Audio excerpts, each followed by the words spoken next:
Pessoal, se preparem aí, o que ninguém estava esperando aconteceu, né? Ou seja, o que ninguém esperava aconteceu. O Fernando Haddad, ministro da Fazenda, que sempre foi visto aí como o mais leal defensor do presidente Lula, parece que resolveu quebrar o silêncio. E em um novo desabafo que pegou Brasília de surpresa, o Haddad deixou claro o seu cansaço com as decisões de Lula. Parece que a esquerda de fato está rachando e não é só deputados, partidos que estão pulando fora aí desse barco do Lula, não, gente. Até os ministros dele começaram a apontar. Talvez isso seja um reflexo do próprio Lula, que, como líder, sempre aponta o dedo para sua equipe, acusando a equipe de erros do governo.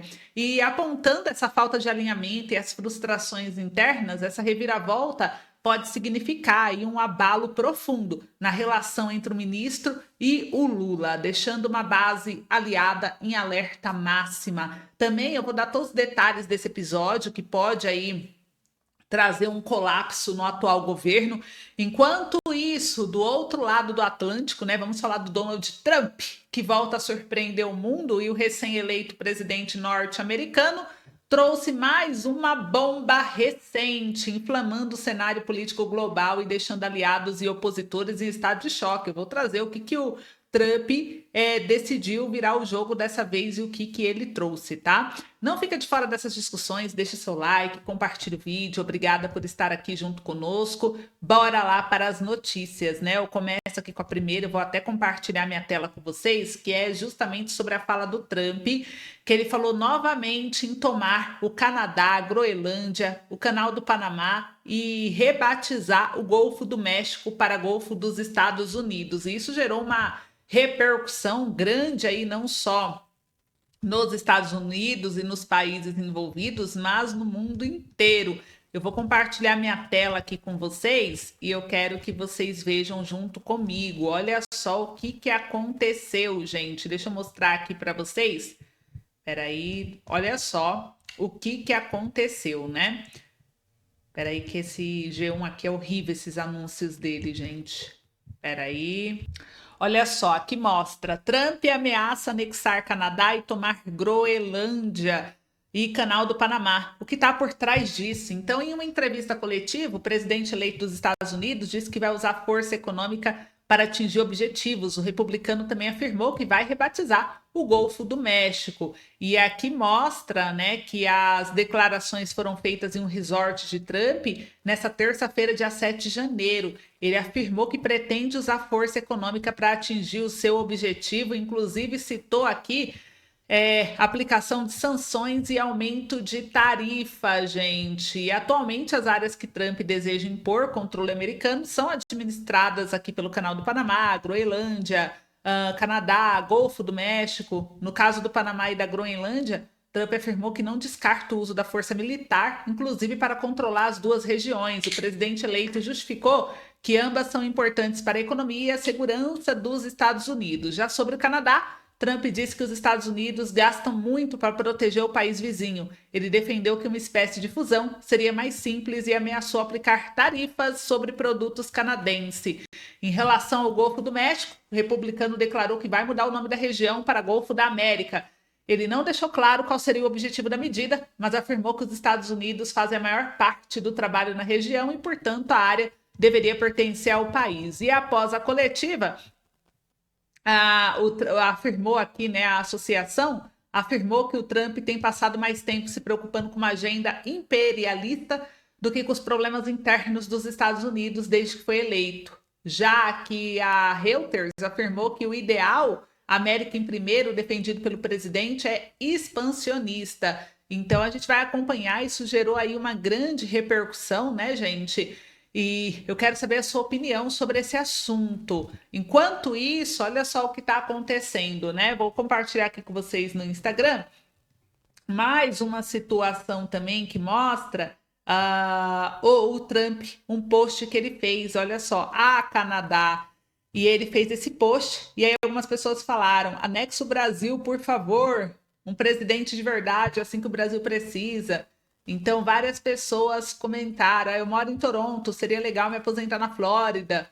E várias pessoas curtiram. Eu quero saber de vocês, o que vocês acham a respeito disso. Comenta aí.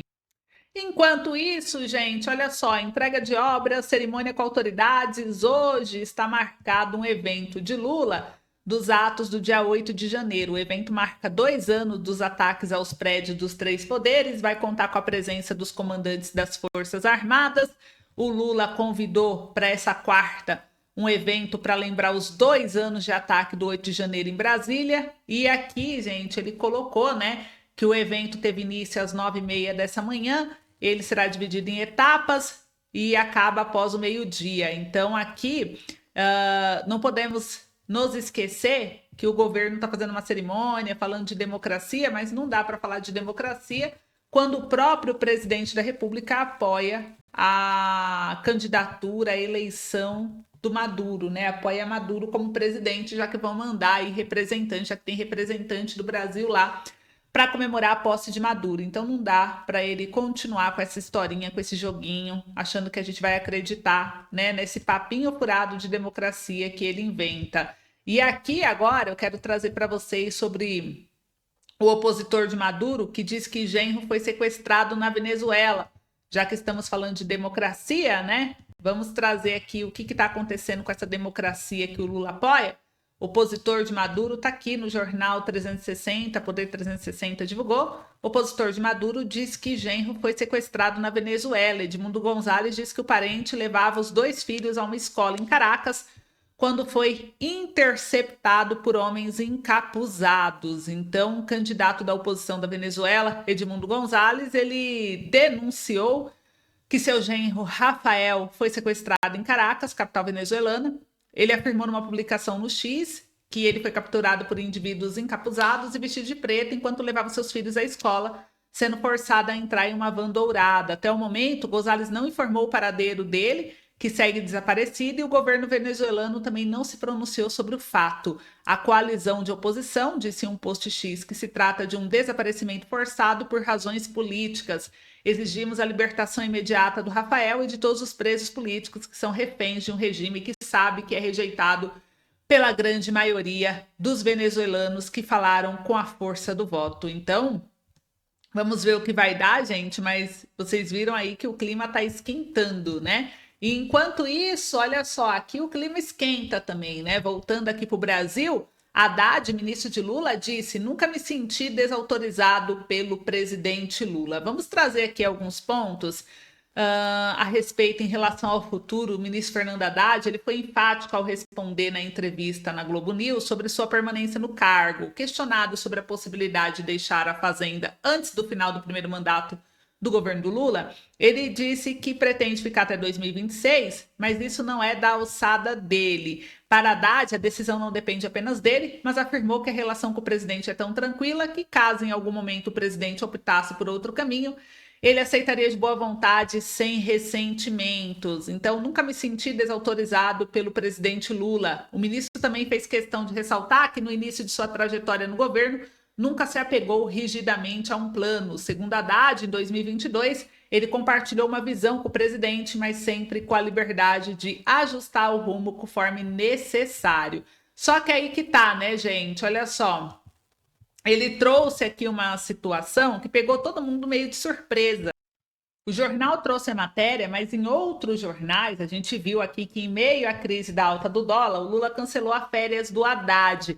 O Ministério da Fazenda emitiu uma nota explicando o motivo da suspensão do período de descanso. Em nota publicada na segunda-feira, dia 6 agora de janeiro, o Ministério da Fazenda justificou que o cancelamento das férias do chefe da pasta, Fernando Haddad, ocorreu devido à rápida recuperação de um familiar que havia passado por cirurgia no final do ano passado e que precisaria dos cuidados do ministro, principal motivo pelo qual o período de afastamento ocorreria segundo a pasta. Tendo em vista que o familiar em questão apresentou melhora, as férias foram revogadas em despacho do Lula no Diário Oficial da União dessa segunda-feira. O Haddad tiraria férias entre os dias 10 e 21 de janeiro, mas não vai mais acontecer. E segundo aqui, né, alguns interlocutores, gente, disseram que isso gerou aí um atrito, né, por trás dos bastidores entre o Haddad e o Lula. E não é a primeira vez que a gente vê que por trás dos bastidores eles ficam aí se alfinetando. Inclusive saiu aqui no ano passado que o Lula pediu que o Haddad falasse mais com o Congresso em vez de ler livro. Em meio a uma crise na relação entre executivo e legislativo, o presidente cobrou em abril que seus ministros, inclusive o chefe da Fazenda, investissem em articulação com parlamentares. Então ele deu uma alfinetada, o Haddad foi lá e respondeu, aí gerou aquele climão.